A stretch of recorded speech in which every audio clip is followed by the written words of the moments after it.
Good morning and welcome to the Celtic Way morning briefing for Wednesday, September 28th. No, your eyes do not deceive you. The average age of this podcast has just severely plummeted because Tony's off today. So I'm joined by TCW news writer Aidan Macdonald instead. How's tricks, Aidan? You all good? I'm good, Sean. How are you? Aye, not bad. Nice one.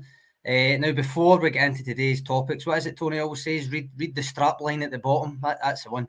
We are more than just these YouTube videos. In fact, it's only a small portion of what we do, isn't it, Aidan?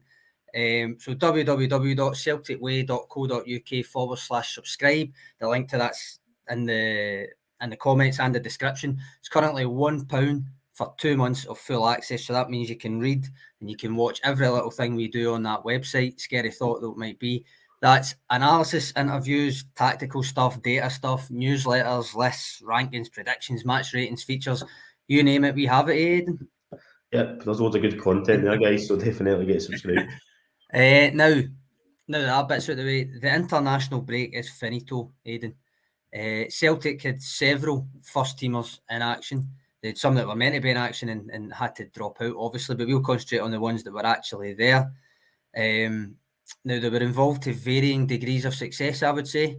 So I think it's probably only right that we start with the two that I've named this video after, and the two that might worry people most. So that's Giorgos Giakoumakis and Daizen Maeda, Aidan. So just a quick rundown for anybody that doesn't know. Giakoumakis, after having a scan on a leg problem and reportedly training alone, he was then rated 50-50 to play against Northern Ireland last night. He didn't make the squad at all, however, Aidan.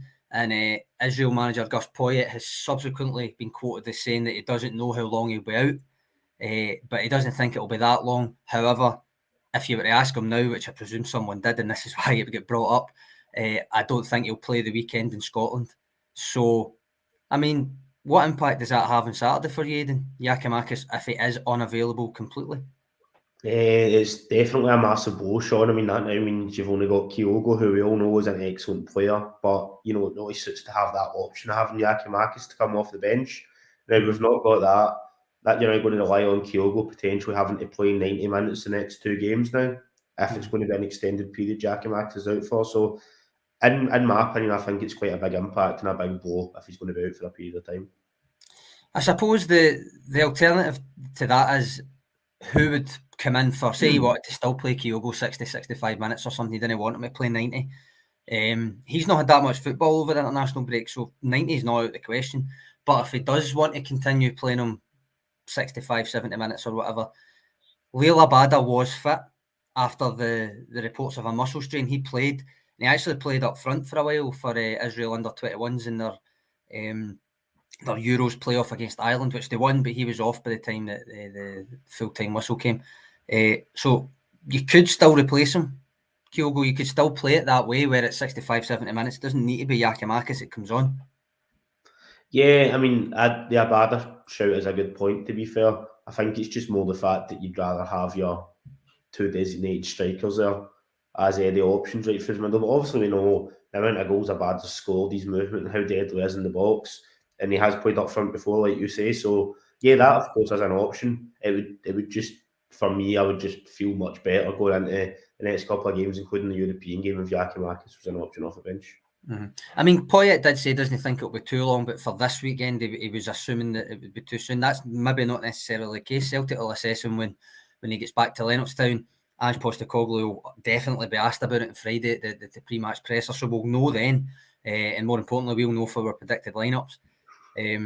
Patrick McLaughlin comes in, get ourselves 3-0 up before half-time against Motherwell, and then get young Kenny on. I'd like to see that, but Kenny's on loan at Queen's Park, Aidan.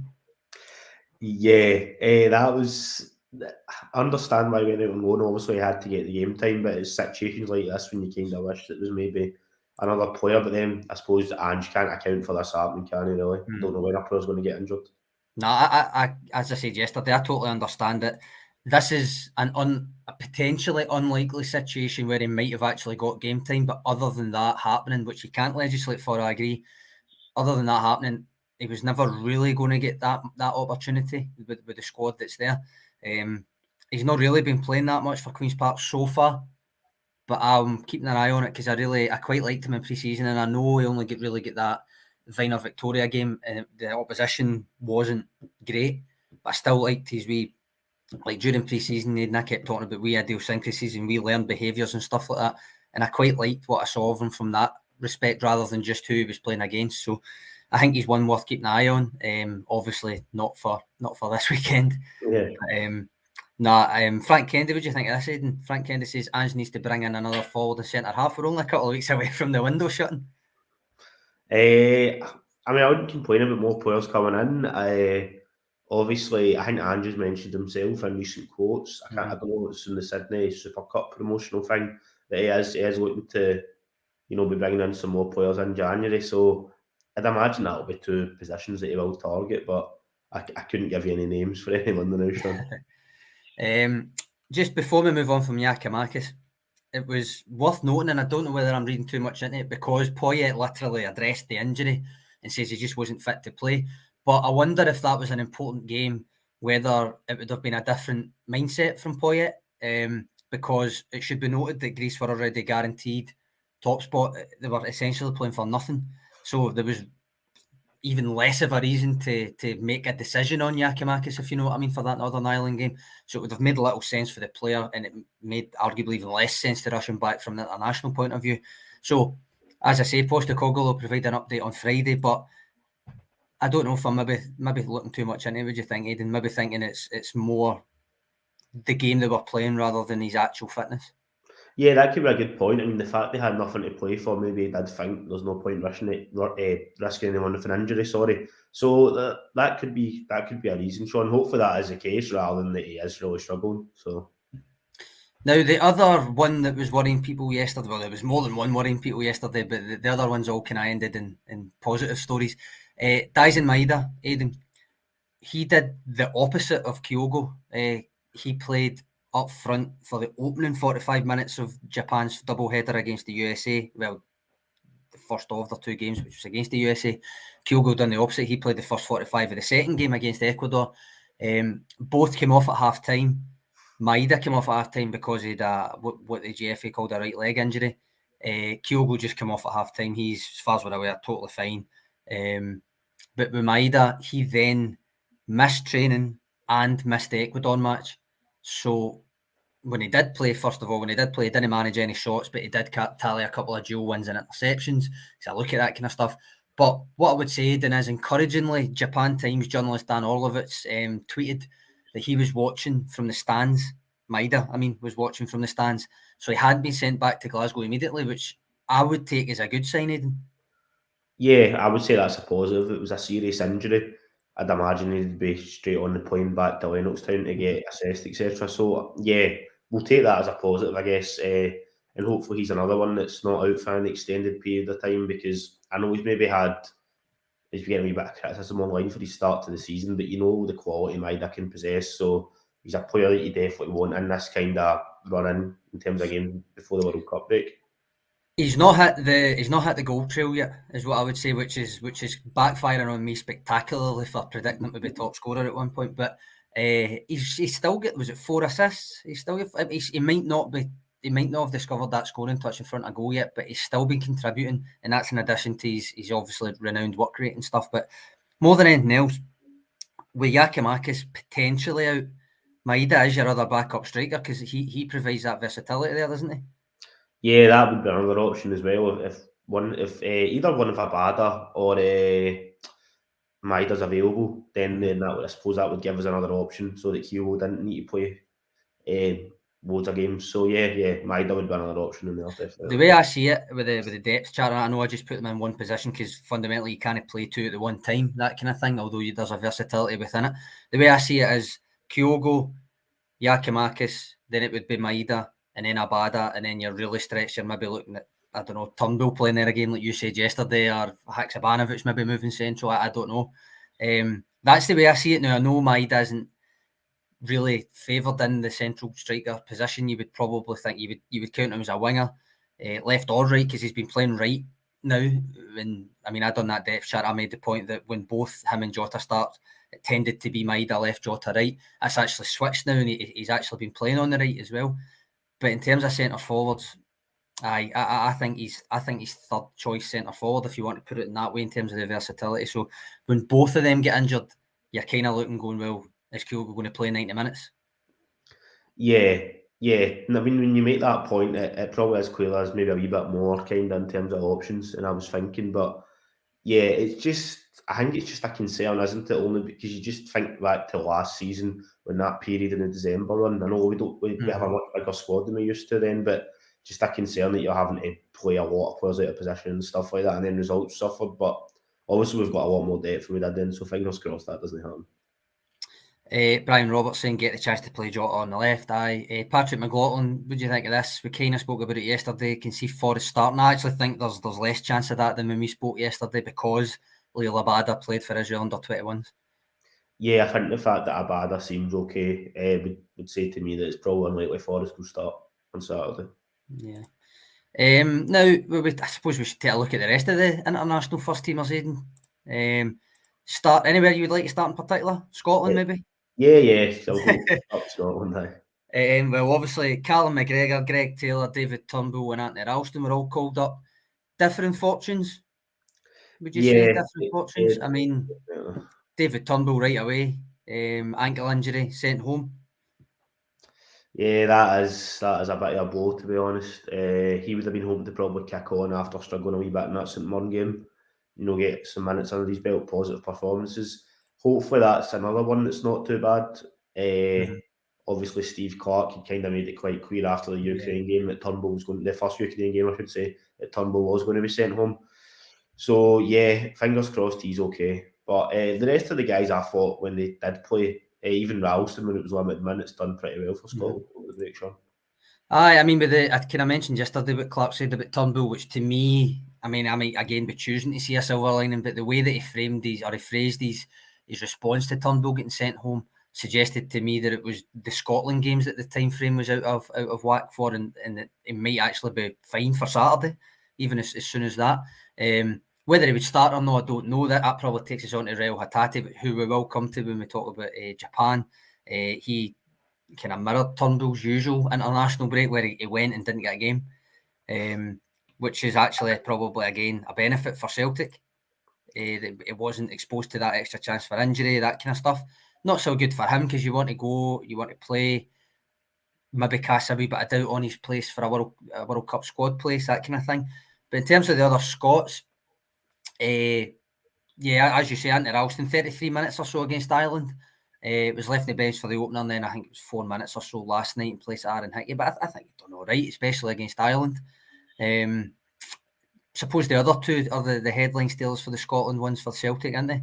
Greg Taylor, he was almost a crescendo in his 3 matches. He got a 6-minute cameo against Ukraine, and then 49 minutes after replacing Tierney against Ireland, and then got a start, even though there was reports, I think, in the records yesterday that he was suffering from a virus and thought maybe he wouldn't get in the squad at all. But he started, played 70-odd minutes. What did you make of him? Done all right? Yeah, I thought he actually done fine across all the games that he was involved in. And obviously after there was that report that he had the virus, it was good to see him starting. Obviously he was okay. You'd assume if it was playing 70-odd minutes. I thought Taylor done fine. I mean, it's hard for Greg Taylor. He probably does know, as much as we rate him so highly, that when you do have Tierney, Robertson, etc., it's going to probably be hard for him to get a game for Scotland. So he didn't lose chances, any damage to play for Scotland in the future, because I thought he was fine when he came on. Aye, same. I mean, you're never really going to be. You're up against two arguably world-class left-backs. So to be in the squad in itself is a nod to how highly Steve Clarke rates him and his form for Celtic as well. But then to actually do it when you're called upon as well, what more do you want from him? Do you know what I mean? Exactly. That was a pressure game last night as well, so he had to be solid defensively. Kevin Ferrier saying there were some tackles going in last night. There were. It was quite a rough and tumble game. Helen Freak saying our captain Callum McGregor was outstanding last night, a superior player. That brings us on to the last Scotland representative. I mean, what more do you say about Callum McGregor? Despite Steve Clarke finding that squad absolutely ravaged by injuries and illness, I don't think us or any Celtic fan or any Celtic observer will be surprised that it didn't affect McGregor. He was still there, omnipresent. Played 98 minutes of the first game, 96 of the second, 96 of the third. So basically, he was there the whole time. Well, he was there the whole time. Unaffected by anything else, unlike much of the squad. Helped him top the group. And as always, I mean, I've got some stats there, 88% pass accuracy across the 3 games, 10 interceptions against Ukraine yesterday alone. But as always with McGregor, I don't think they tell the full picture of his influence on a team, and I don't think they do it with Scotland either. I think he's pivotal.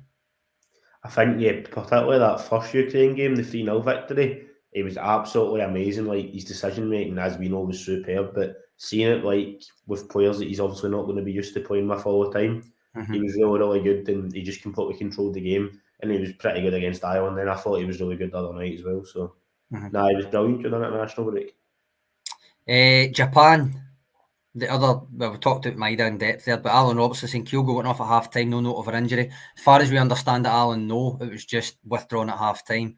He played, he didn't play in the 2-0 win over the USA. Got the start yesterday against Ecuador in a 0-0 draw, as I say, came off at half time. During that game, I mean, you know he doesn't get that many touches anyway, Aidan, just necessarily the way that he plays and the way Celtic play and different things. But Japan, he had 1 shot, 1 cross, 3 passes. They were all accurate, right enough, every one of them. But nonetheless, wasn't a great game from him when he was withdrawn at half-time. But at least he got game time, because as I say, Raul Hatate didn't make the squad for either match. Prompting concern, basically, that of his chances for a World Cup place. Yeah, no, it was good that Kyogo did get game time, because I mean, in the middle of the season, if he's away for 2 weeks and he's not really kicking a ball, then that's probably not ideal in terms of retaining your match sharpness. So yeah, it's positive that he did play, even if it was only 45 minutes. In terms of Hatate, I was very surprised to see that he obviously wasn't even on the bench, I don't think, for the first game. And then sorry, I think I said for both games, he wasn't on the bench for the first day. He was on the bench yesterday, just never got on.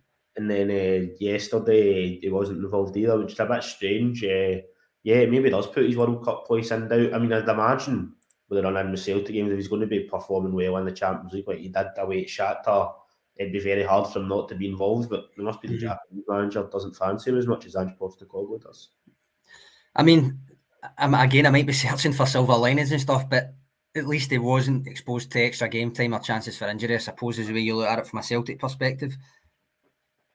Yeah, I mean, obviously we know how much games he played last year between his season in Japan before he came, and he struggled with fatigue and stuff. And obviously he's got over that over the summer and he's been brilliant. But yeah, probably in terms of Hatate, kind of contradicting maybe what I'm going to say, because I was glad Kyogo played 45 minutes, but probably with Hatate, that's maybe one person you can say if he wasn't playing, it's probably all right.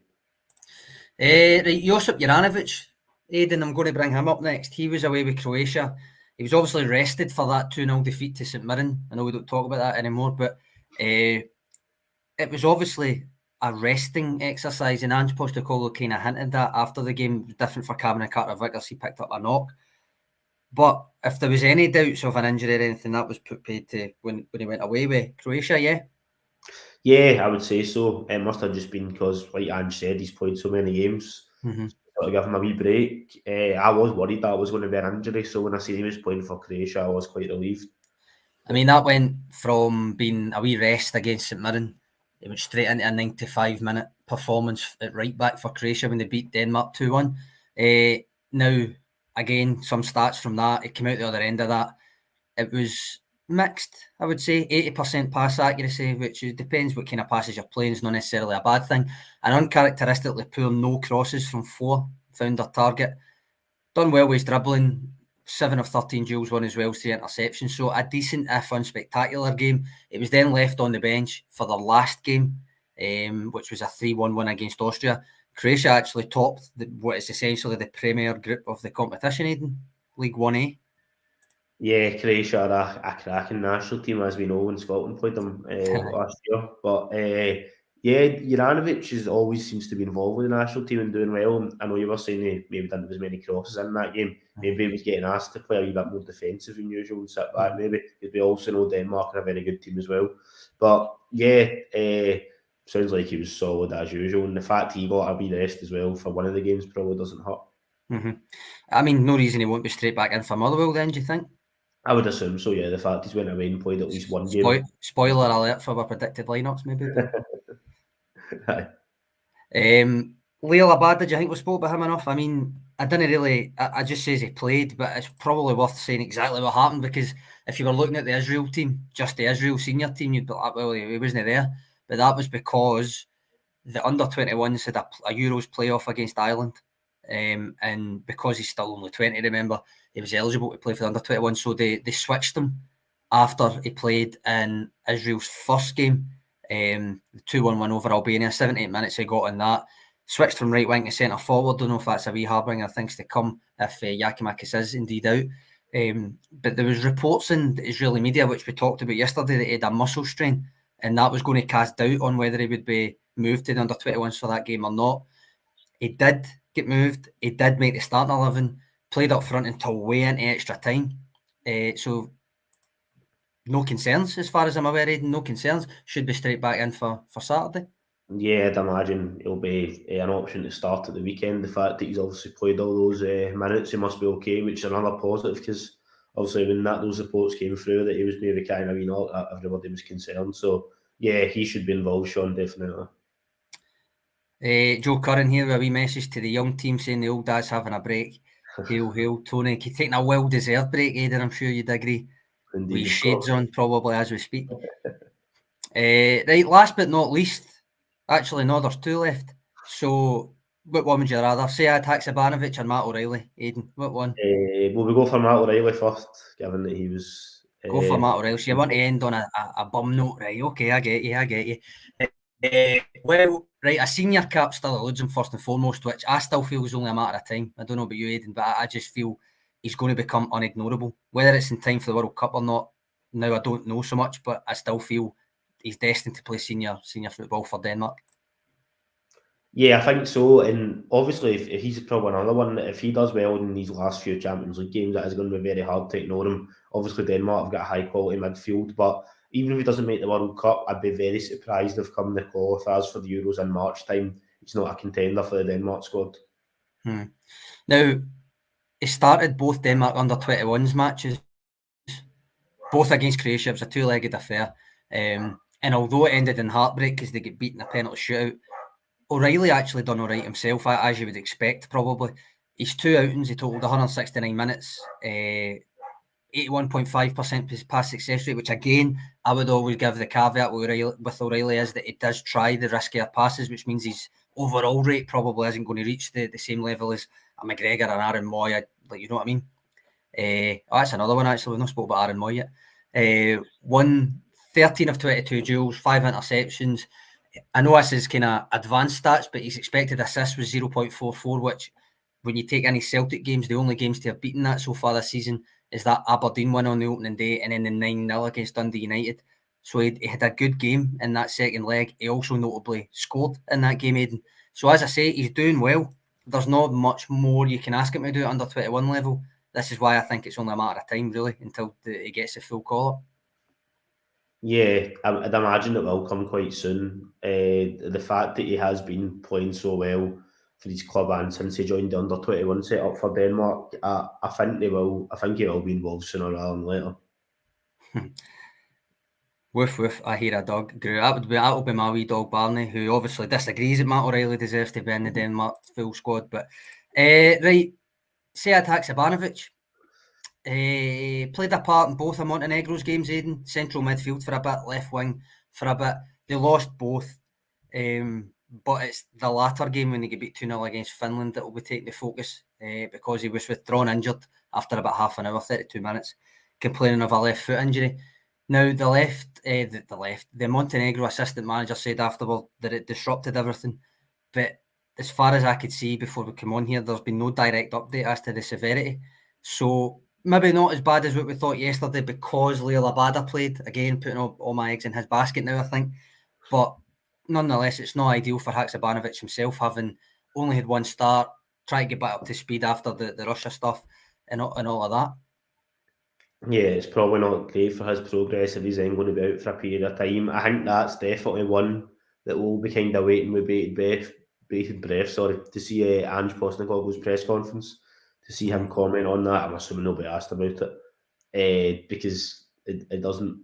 Well, I suppose I don't really know how good it's or bad it sounds because, like you said, we've not really had a proper update. But just the fact that we've not had an update, will unfortunately tend to be a bit negative in the list. I mean, as Peg likes saying here, it looks like it's mainly not. To me, that's what it looks like as well. Clutching at straws, maybe, but I don't know. The last one, as I say, I looked up before we come on, Montenegrin media.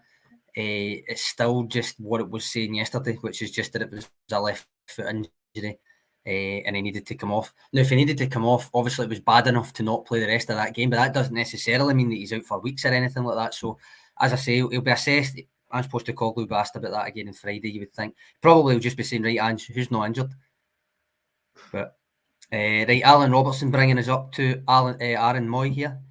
Says Mooy is a guy to bring off the bench, not a starter, a guy to secure the points, retain possession, not a dynamic player like the other Celtic have, right players for the occasion. I largely see where Alan's coming from with this, Aidan, right? I'll ask your opinion on Aaron Mooy, but first I'm going to just give you a quick rundown what happened, right? So obviously, my opinion for this probably, but he had a poor 45 minutes in the 2-0 defeat to St Mirren, withdrawn at half-time. He then flew over to Australia, where he played the full 95 minutes of a 1-0 win over New Zealand. Now, he came out of that match, which, by the way, is at Suncorp Stadium, which is Ange Postecoglou's old Brisbane Roar stomping ground, with a 93% pass success rate, 9 dual wins, 5 interceptions, 100% aerial dual wins, right? So that is a good display, I would say, statistically. The 31-year-old was then sent home ahead of the return match in Auckland. Now, given that he was sent home alongside a glut of other players considered largely to be World Cup nailed on squad members, you would think that was nothing to do with an injury, nothing to do with anything else. It was just seen enough from him, don't need him for the second game, away back to Glasgow, that kind of thing. Australia won that one, by the way, 2-1. Jason Cummins actually scored for them. But I suppose, Aidan, what I want to ask, rather than what you made of him in the international break, is what have you made of him so far for Celtic? Usually get more than a few comments on him in here. So I think Aaron Mooy is a bit of an interesting one. I think when he came on and was coming on as a sub, he was quite tidy and he was gradually kind of getting better and better each time he was playing.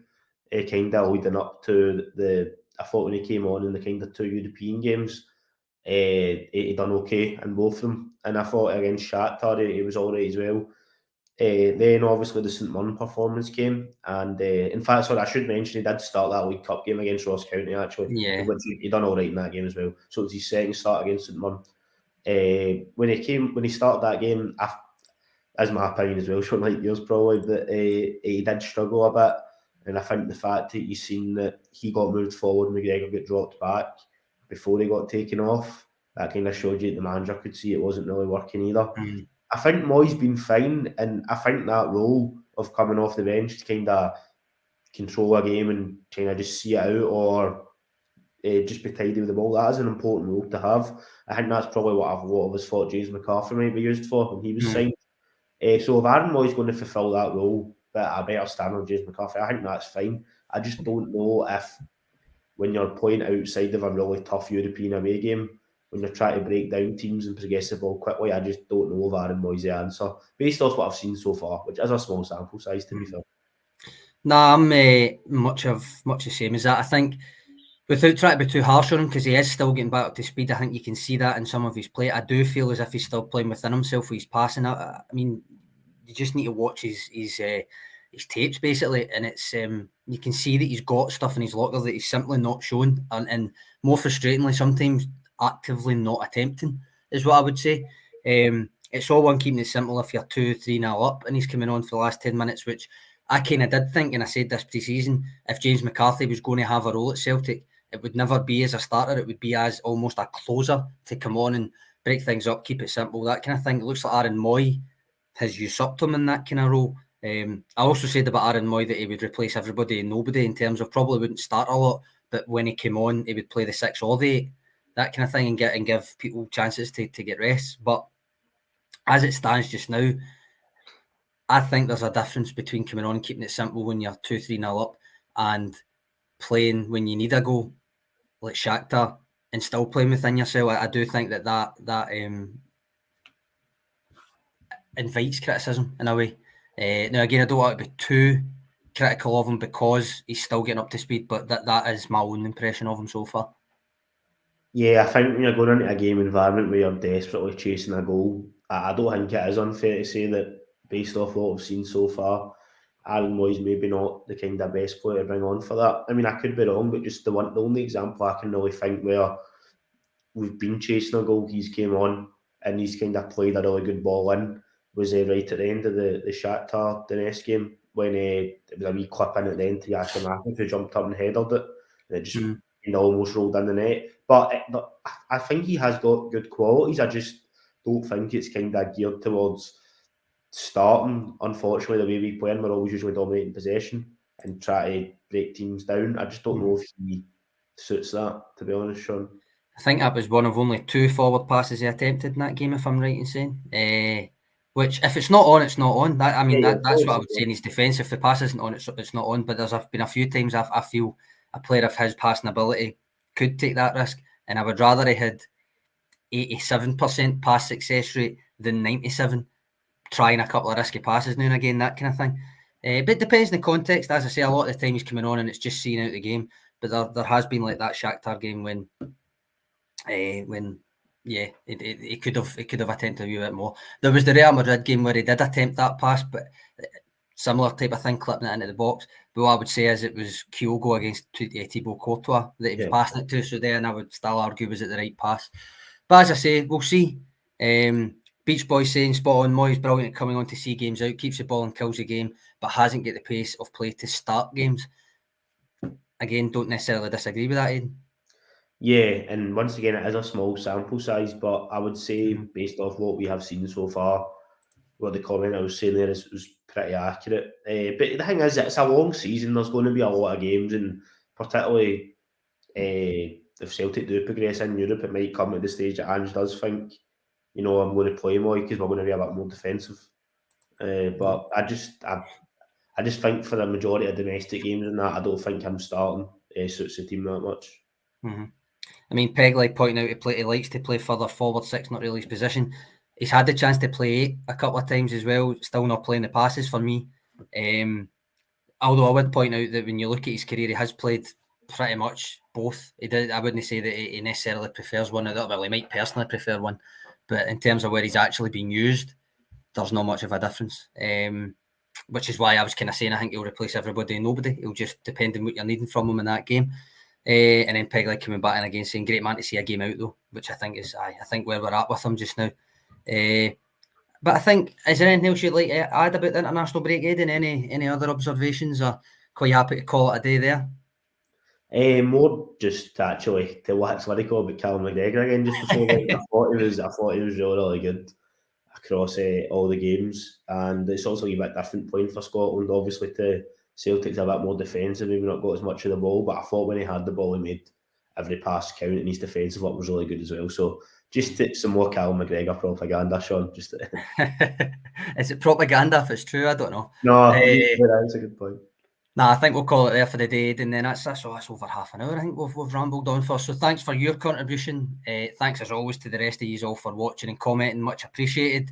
And remember, it's £1 for 2 months of full access to the website. As I say, links are in the description in the comments and stuff. www.celticway.co.uk/subscribe. And we will catch you here again tomorrow. Cheers, Aidan. Cheers.